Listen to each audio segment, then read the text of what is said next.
Hello everyone. In this video, I am going to explain the 4th semester Bcom English lesson, The Telltale Heart, written by Edgar Allan Poe. I will explain this lesson in both English and Kannada. First, I will complete the explanation in English and then I will explain it in Kannada. And I will make PDF file sure after all the lesson completed and I will share that PDF file. Please make subscribe for my channel. As we move deeper into the psychological layers of the story, we must carefully observe not just what the narrator does, but how he thinks.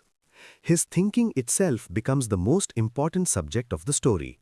When he insists again and again that he is not mad, he unknowingly reveals the opposite. A truly sane person does not need to constantly prove sanity. This repetition is not confidence, it is insecurity. It shows that somewhere within himself he is aware of his instability, but he refuses to accept it. This internal conflict is what drives the entire narrative forward. The narrator's claim that his illness has sharpened his senses is particularly significant.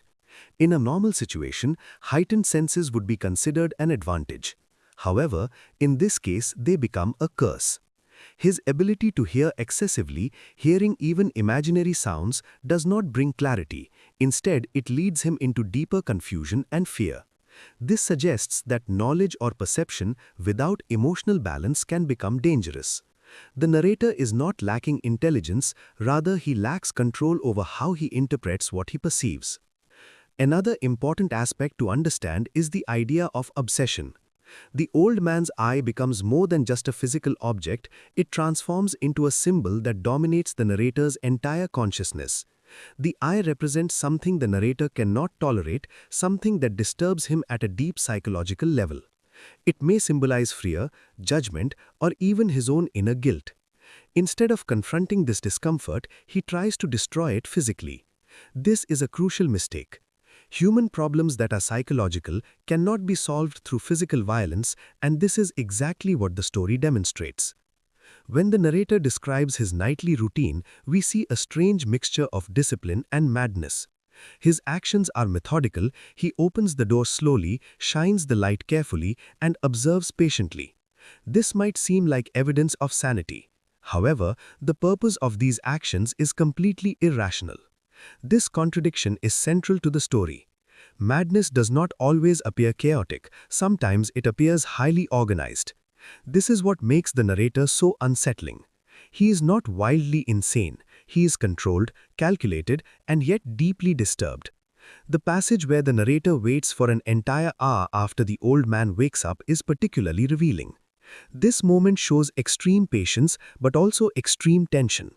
The narrator describes the old man's fear in great detail, almost as if he is experiencing it himself.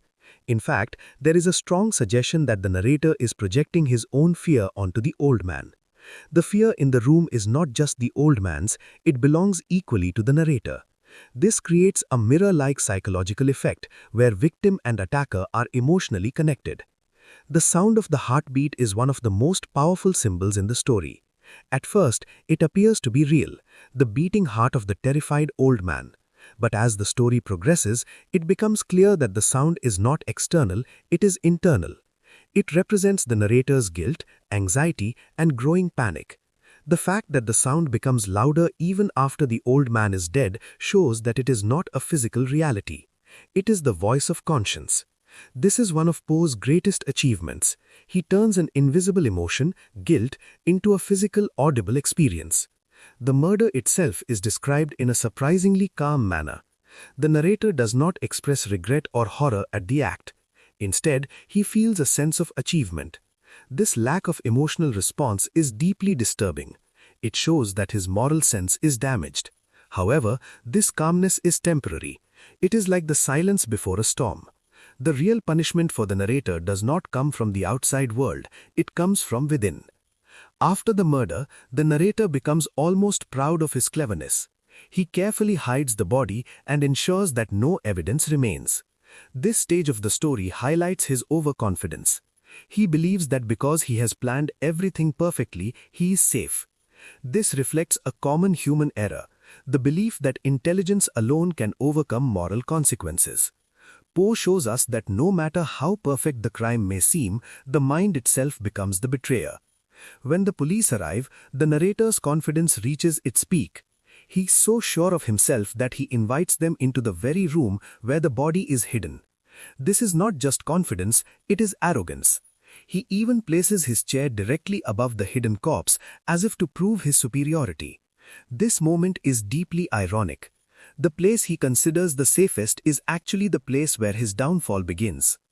As the conversation with the police continues, we notice a gradual shift in the narrator's mental state. At first, he is calm and composed, then slowly he becomes restless.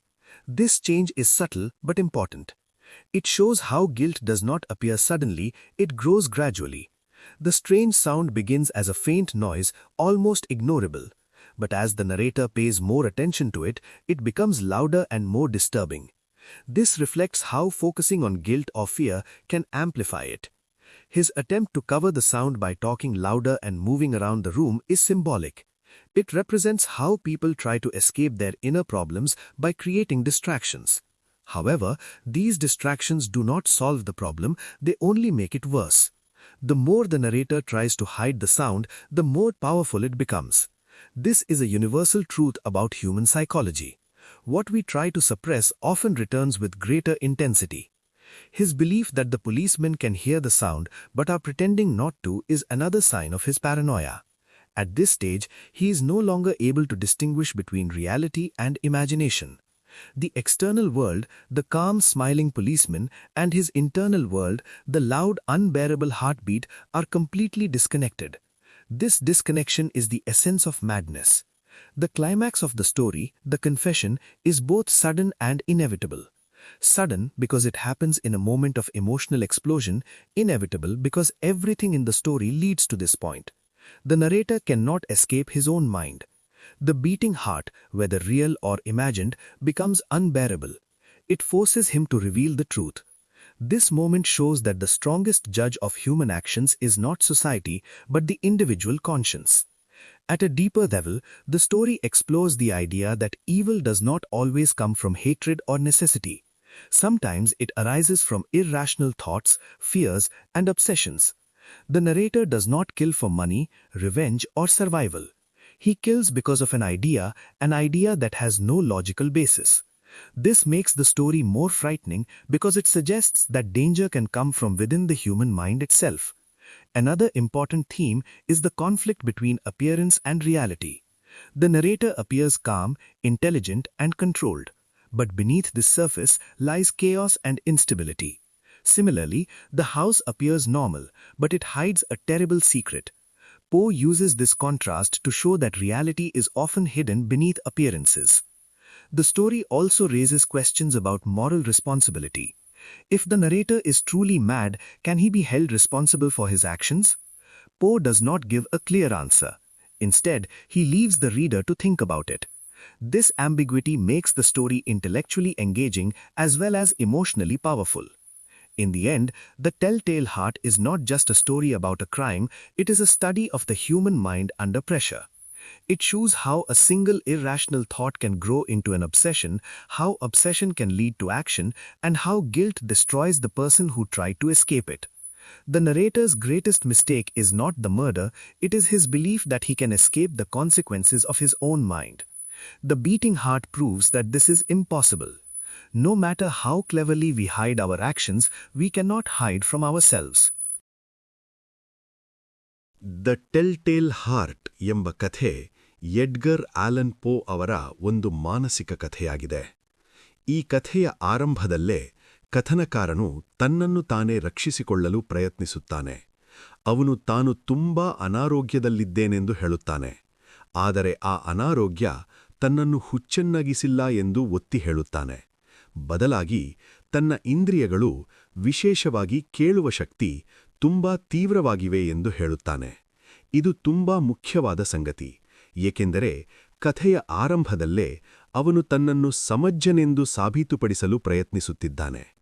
ಆದರೆ ಅವನು ಮಾತನಾಡುವ ರೀತಿಯೇ ಆತಂಕಭರಿತ, ಪುನರಾವರ್ತಿತ ಮತ್ತು ರಕ್ಷಣಾತ್ಮಕ. ಓದುಗರಿಗೆ ಅವನು ನಿಜವಾಗಿಯೂ ಹುಚ್ಚನಾಗಿರಬಹುದು ಎಂಬ ಅನುಮಾನವನ್ನು ಹುಟ್ಟಿಸುತ್ತದೆ. ಅವನು ಸ್ವರ್ಗ ಮತ್ತು ನರಕದ ಧ್ವನಿಗಳನ್ನೂ ಕೇಳುತ್ತೇನೆ ಎಂದು ಹೇಳುವುದು ಅವನ ಮನಸ್ಸು ಸಾಮಾನ್ಯ ಸ್ಥಿತಿಯಲ್ಲಿಲ್ಲ ಎಂಬುದನ್ನು ಸೂಚಿಸುತ್ತದೆ. ಇದರಿಂದ ಮನೋವೈಜ್ಞಾನಿಕ ಒತ್ತಡ ಉಂಟಾಗುತ್ತದೆ. ಅಂದರೆ ಅವನ ಮಾತುಗಳು ಮತ್ತು ವಾಸ್ತವಿಕತೆ ಒಂದಕ್ಕೊಂದು ಹೊಂದಿಕೆಯಾಗುವುದಿಲ್ಲ. ಅನಂತರ ಅವನು ಕೇಳುವವನಿಗೆ ಗಮನ ಕೊಡಿ ಎಂದು ಹೇಳಿ ಎಲ್ಲವನ್ನೂ ಸ್ಪಷ್ಟವಾಗಿ ವಿವರಿಸುತ್ತೇನೆ ಎಂದು ಹೇಳುತ್ತಾನೆ. ಇದು ತನ್ನ ಸಮಜ್ಜನೆಯನ್ನು ಸಾಬೀತುಪಡಿಸುವ ಅವನ ಆತುರವನ್ನು ತೋರಿಸುತ್ತದೆ. ಆದರೆ ಅವನ ಧ್ವನಿ ಶಾಂತವಾಗಿಲ್ಲ. ಅದು ತೀವ್ರ ಮತ್ತು ಅಸ್ಥಿರವಾಗಿದೆ. ಕೊಲೆ ಮಾಡುವ ಆಲೋಚನೆ ತನ್ನ ತಲೆಗೆ ಹೇಗೆ ಬಂತು ಎಂಬುದು ತಾನೇ ತಿಳಿಯುವುದಿಲ್ಲ ಎಂದು ಹೇಳುತ್ತಾನೆ. ಇದರಿಂದ ಅವನ ಆಲೋಚನೆಗಳು ಅಸಂಬದ್ಧ ಮತ್ತು ನಿಯಂತ್ರಣದ ಹೊರಗಿರುವುದನ್ನು ಸೂಚಿಸುತ್ತದೆ. ಮುಖ್ಯವಾಗಿ ಅವನು ಹಳೆಯವನನ್ನು ಪ್ರೀತಿಸುತ್ತಿದ್ದೇನೆಂದು ಹೇಳುತ್ತಾನೆ ಮತ್ತು ಅವನಿಗೆ ಯಾವುದೇ ದ್ವೇಷವಿಲ್ಲ ಎಂದು ಹೇಳುತ್ತಾನೆ. ಆ ಹಳೆಯವನು ಅವನಿಗೆ ಯಾವಾಗಲೂ ಕೆಡುಕು ಮಾಡಿರಲಿಲ್ಲ. ಹಣದ ಕಾರಣವೂ ಇರಲಿಲ್ಲ. ಇದರಿಂದ ಈ ಅಪರಾಧ ಇನ್ನಷ್ಟು ಭಯಾನಕವಾಗುತ್ತದೆ, ಏಕೆಂದರೆ ಇದು ತಾರ್ಕಿಕ ಕಾರಣದಿಂದ ಅಲ್ಲ, ಆದರೆ ಒಬ್ಬರ ಮನಸ್ಸಿನ ಅಸ್ವಸ್ಥ ಆಸಕ್ತಿಯಿಂದ ಉಂಟಾಗಿದೆ. ಕಥನಕಾರನು ತನ್ನ ದ್ವೇಷದ ಕಾರಣವನ್ನು ಹಳೆಯವನ ಕಣ್ಣಿನಲ್ಲಿ ನೋಡುತ್ತಾನೆ. ಅವನು ಅದನ್ನು ಗಿಡುಗದ ಕಣ್ಣು ಎಂದು ವಿವರಿಸುತ್ತಾನೆ. ಗಿಡುಗವು ಸತ್ತ ಪ್ರಾಣಿಗಳನ್ನು ತಿನ್ನುವ ಹಕ್ಕಿ. ಈ ಹೋಲಿಕೆ ಅವನ ಮನಸ್ಸಿನ ಅಸ್ವಸ್ಥತೆಯನ್ನು ತೋರಿಸುತ್ತದೆ. ಕಣ್ಣು ಅವನ ಮನಸ್ಸಿನಲ್ಲಿ ಭಯ ಮತ್ತು ಕೆಟ್ಟತನದ ಸಂಕೇತವಾಗುತ್ತದೆ. ಕಣ್ಣು ಒಂದು ಸಾಮಾನ್ಯ ದೇಹದ ಅಂಗವಾಗಿದ್ದರೂ ಅವನು ಅದನ್ನು ಭಯಾನಕವಾಗಿ ಕಲ್ಪಿಸಿಕೊಳ್ಳುತ್ತಾನೆ. ಇದರಿಂದ ಅವನ ಮನಸ್ಸು ವಾಸ್ತವಿಕತೆಯನ್ನು ಹೇಗೆ ವಿಕೃತಗೊಳಿಸುತ್ತದೆ ಎಂಬುದು ಗೊತ್ತಾಗುತ್ತದೆ. ಈ ಕಣ್ಣು ಅವನಿಗೆ ಇಷ್ಟು ಭಯ ಹುಟ್ಟಿಸುತ್ತದೆ. ಅದನ್ನು ಶಾಶ್ವತವಾಗಿ ನಿಲ್ಲಿಸಲು ಹಳೆಯವನನ್ನು ಕೊಲ್ಲಬೇಕೆಂದು ನಿರ್ಧರಿಸುತ್ತಾನೆ. ಇದು ಕಥೆಯ ಪ್ರಮುಖ ತಿರುವು. ನಂತರ ಅವನು ತನ್ನ ಬುದ್ಧಿವಂತಿಕೆಯನ್ನು ತೋರಿಸಲು ಕೊಲೆಯನ್ನು ಹೇಗೆ ಜಾಗ್ರತೆಯಿಂದ ಯೋಜಿಸಿದ್ದಾನೆ ಎಂಬುದನ್ನು ವಿವರಿಸುತ್ತಾನೆ. ಹುಚ್ಚನಾದವನು ಇಂತಹ ಯೋಜನೆ ಮಾಡಲಾರನೆಂದು ಹೇಳುತ್ತಾನೆ. 7 ದಿನಗಳ ಕಾಲ ಹಗಲು ಅವನು ಹಳೆಯವನೊಂದಿಗೆ ಸ್ನೇಹಪೂರ್ಣವಾಗಿ ವರ್ತಿಸುತ್ತಾನೆ. ಆದರೆ ರಾತ್ರಿ ಗುಪ್ತವಾಗಿ ಅವನನ್ನು ನೋಡುತ್ತಾನೆ. ಪ್ರತಿದಿನ ಮಧ್ಯರಾತ್ರಿ ಅವನು ನಿಧಾನವಾಗಿ ಬಾಗಿಲು ತೆರೆದು ಕಣ್ಣಿನ ಮೇಲೆ ಸ್ವಲ್ಪ ಬೆಳಕು ಬೀರುತ್ತಾನೆ. ಇದು ಅವನ ಸಹನಶೀಲತೆ ಮತ್ತು ಆಸಕ್ತಿಯನ್ನು ತೋರಿಸುತ್ತದೆ. ಆದರೆ ಇದು ಅವನ ಹುಚ್ಚತನವನ್ನು ತೋರಿಸುತ್ತದೆ, ಏಕೆಂದರೆ ಅವನು ತಾರ್ಕಿಕವಾಗಲ್ಲ, ಒತ್ತಾಯದಿಂದ ನಡೆದುಕೊಳ್ಳುತ್ತಿದ್ದಾನೆ. ಪ್ರತಿ ರಾತ್ರಿ ಕಣ್ಣು ಮುಚ್ಚಿರುವುದರಿಂದ ಕೊಲೆ ಮಾಡಲು ಸಾಧ್ಯವಾಗುವುದಿಲ್ಲ. ಅವನು ಹೇಳುತ್ತಾನೆ, ಹಳೆಯವನನ್ನು ಕೊಲ್ಲಬೇಕೆಂಬುದಲ್ಲ, ಕಣ್ಣನ್ನು ಮಾತ್ರ ಕೊಲ್ಲಬೇಕೆಂದು. ಇದು ಸಂಪೂರ್ಣ ಅಸಂಬದ್ಧವಾದ ಆಲೋಚನೆ, ಏಕೆಂದರೆ ಕಣ್ಣು ಮತ್ತು ಮನುಷ್ಯನನ್ನು ಬೇರ್ಪಡಿಸಲಾಗುವುದಿಲ್ಲ. ಇದು ಅವನ ಮನಸ್ಸಿನ ಅಸ್ಥಿರತೆಯನ್ನು ಮತ್ತಷ್ಟು ಸ್ಪಷ್ಟಪಡಿಸುತ್ತದೆ. 8ನೆಯ ರಾತ್ರಿ ಅವನು ಇನ್ನಷ್ಟು ಜಾಗ್ರತೆಯಿಂದ ನಡೆದುಕೊಳ್ಳುತ್ತಾನೆ. ಅವನ ಶಕ್ತಿಯ ಮೇಲೆ ವಿಶ್ವಾಸ ಬರುತ್ತದೆ. ಆದರೆ ಹಳೆಯವನು ಎಚ್ಚರಗೊಂಡು ಏನೋ ಉಪಸ್ಥಿತಿಯಿದೆ ಎಂದು ಅನುಭವಿಸುತ್ತಾನೆ. ಕಥನಕಾರನು 1 ಗಂಟೆಗಳ ಕಾಲ ಸಂಪೂರ್ಣ ಸ್ಥಿರವಾಗಿ ನಿಂತಿರುತ್ತಾನೆ. ಈ ಕ್ಷಣ ತುಂಬಾ ಉದ್ವಿಗ್ನವಾಗಿದೆ. ಹಳೆಯವನು ಅವನನ್ನು ನೋಡಲಾರನು, ಆದರೆ ಅವನ ಉಪಸ್ಥಿತಿಯನ್ನು ಅನುಭವಿಸುತ್ತಾನೆ. ಇದು ಭಯವನ್ನು ಹೆಚ್ಚಿಸುತ್ತದೆ. ಆಮೇಲೆ ಕಥನಕಾರನು ಹಳೆಯವನ ಭಯದ ನಾದವನ್ನು ಕೇಳುತ್ತಾನೆ. ಅವನಿಗೆ ಅವನು ಭಯಗೊಂಡಿದ್ದಾನೆ ಎಂಬುದು ಗೊತ್ತಾಗುತ್ತದೆ. ಸಹಾನುಭೂತಿ ತೋರಿಸದೆ ಅವನು ಇನ್ನಷ್ಟು ದೃಢನಿಶ್ಚಯವಾಗುತ್ತಾನೆ. ಕಣ್ಣು ತೆರೆದಿರುವುದನ್ನು ನೋಡಿದಾಗ ಅವನ ಕೋಪ ಹೆಚ್ಚಾಗುತ್ತದೆ. ಕಣ್ಣು ಅವನ ಭಾವನೆಗಳನ್ನು ನಿಯಂತ್ರಿಸುವಂತೆ ಕಾಣುತ್ತದೆ. ಇದು ಆಸಕ್ತಿ ಅವನ ಮನಸ್ಸನ್ನು ಸಂಪೂರ್ಣವಾಗಿ ಹಿಡಿದಿದೆ ಎಂಬುದನ್ನು ತೋರಿಸುತ್ತದೆ. ಈ ಸಮಯದಲ್ಲಿ ಅವನು ಹೃದಯದ ತಡಿತವನ್ನು ಕೇಳುತ್ತಾನೆ. ಅದು ಗಡಿಯಾರದ ಶಬ್ದದಂತೆ ನಿಧಾನವಾಗಿ ಕೇಳುತ್ತದೆ. ನಂತರ ಅದು ಜಾಸ್ತಿಯಾಗುತ್ತಾ ಹೋಗುತ್ತದೆ. ಇದು ಹಳೆಯವನ ಭಯ ಮತ್ತು ಕಥನಕಾರನ ಆತಂಕ ಎರಡನ್ನೂ ಸೂಚಿಸುತ್ತದೆ. ಈ ಶಬ್ದ ಇತರರು ಕೇಳಬಹುದು ಎಂಬ ಭಯದಿಂದ ಅವನು ಗಾಬರಿಯಾಗುತ್ತಾನೆ. ಅಂತಿಮವಾಗಿ ಅವನು ತಡೆಯಲಾಗದೆ ಕೊಲೆ ಮಾಡುತ್ತಾನೆ. ಕೊಲೆಯ ನಂತರವೂ ಅವನು ಹೃದಯದ ತಡಿತವನ್ನು ಕೇಳುತ್ತಾನೆ. ನಂತರ ಅದು ನಿಲ್ಲುತ್ತದೆ. ಅವನು ತೃಪ್ತನಾಗುತ್ತಾನೆ. ಹಳೆಯವನು ಕಲ್ಲಿನಂತೆ ಸತ್ತಿದ್ದಾನೆ ಎಂದು ಹೇಳುತ್ತಾನೆ. ಇದು ಅವನಿಗ ಕೊಲೆ ಒಂದು ಪರಿಹಾರವಾಗಿದೆ ಎಂಬುದನ್ನು ತೋರಿಸುತ್ತದೆ. ನಂತರ ಅವನು ದೇಹವನ್ನು ತುಂಡು ತುಂಡು ಮಾಡಿ ನೆಲದ ಕೆಳಗೆ ಅಡಗುತ್ತಾನೆ. ತನ್ನ ಕೆಲಸದ ಜಾಗ್ರತೆಯನ್ನು ಹೆಮ್ಮೆಪಡುತ್ತಾನೆ. ಆದರೆ ಇದು ಅವನ ಕ್ರೂರತೆಯನ್ನು ತೋರಿಸುತ್ತದೆ. ಪೊಲೀಸರು ಬಂದಾಗ ಅವನು ಶಾಂತವಾಗಿರುತ್ತಾನೆ. ಕೂಗು ನನ್ನದೇ ಎಂದು ಹೇಳುತ್ತಾನೆ. ಅವರನ್ನು ಒಳಗೆ ಕರೆದು ದೇಹವಿರುವ ಕೋಣೆಯಲ್ಲೇ ಕುಳ್ಳಿಸುತ್ತಾನೆ. ಇದು ಅವನ ಅಹಂಕಾರವನ್ನು ತೋರಿಸುತ್ತದೆ. ಆದರೆ ನಂತರ ಅವನು ವಿಚಿತ್ರ ಶಬ್ದವನ್ನು ಕೇಳುತ್ತಾನೆ. ಅದು ಹೃದಯದ ತಡಿತದಂತೆ ಇರುತ್ತದೆ. ಇದು ನಿಜವಾದದ್ದಲ್ಲ, ಅವನ ಪಾಪಭಾವನೆಯ ಪ್ರತಿಫಲ. ಅದು ಹೆಚ್ಚಾಗುತ್ತಾ ಹೋಗುತ್ತದೆ. ಅವನು ಹೆಚ್ಚು ಮಾತನಾಡಲು ಪ್ರಾರಂಭಿಸುತ್ತಾನೆ. ಅವನು ಪೊಲೀಸರಿಗೂ ಶಬ್ದ ಕೇಳುತ್ತಿದೆ ಎಂದು ಭಾವಿಸುತ್ತಾನೆ. ಇದು ಅವನ ಭ್ರಮೆ. ಅವನ ಮನಸ್ಸು ವಾಸ್ತವಿಕತೆಯಿಂದ ದೂರವಾಗುತ್ತದೆ. ಕೊನೆಗೆ ಅವನು ತಡೆಯಲಾಗದೆ ಸತ್ಯವನ್ನು ಒಪ್ಪಿಕೊಳ್ಳುತ್ತಾನೆ.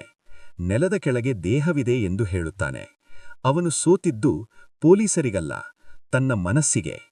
ಈ ಕಥೆ ಕೇವಲ ಕೊಲೆಯ ಬಗ್ಗೆಯಲ್ಲ, ಮಾನವ ಮನಸ್ಸಿನ ಬಗ್ಗೆ. ಕಥನಕಾರನು ಪಾಪಭಾವನೆ ಮತ್ತು ಆಸಕ್ತಿ ಹೇಗೆ ವ್ಯಕ್ತಿಯನ್ನು ನಾಶಮಾಡುತ್ತವೆ ಎಂಬುದನ್ನು ತೋರಿಸುತ್ತಾನೆ. ಅವನು ತನ್ನನ್ನು ಸಮಜ್ಜನೆಂದು ತೋರಿಸಲು ಪ್ರಯತ್ನಿಸಿದರೂ ಅವನ ನಡೆ ಮತ್ತು ಆಲೋಚನೆಗಳು ಅವನ ಹುಚ್ಚತನವನ್ನು ತೋರಿಸುತ್ತವೆ. ಹೃದಯದ ತಡಿತವು ಅವನ ಮನಸ್ಸಿನ ಪಾಪಭಾವನೆಯ ಸಂಕೇತವಾಗಿದೆ.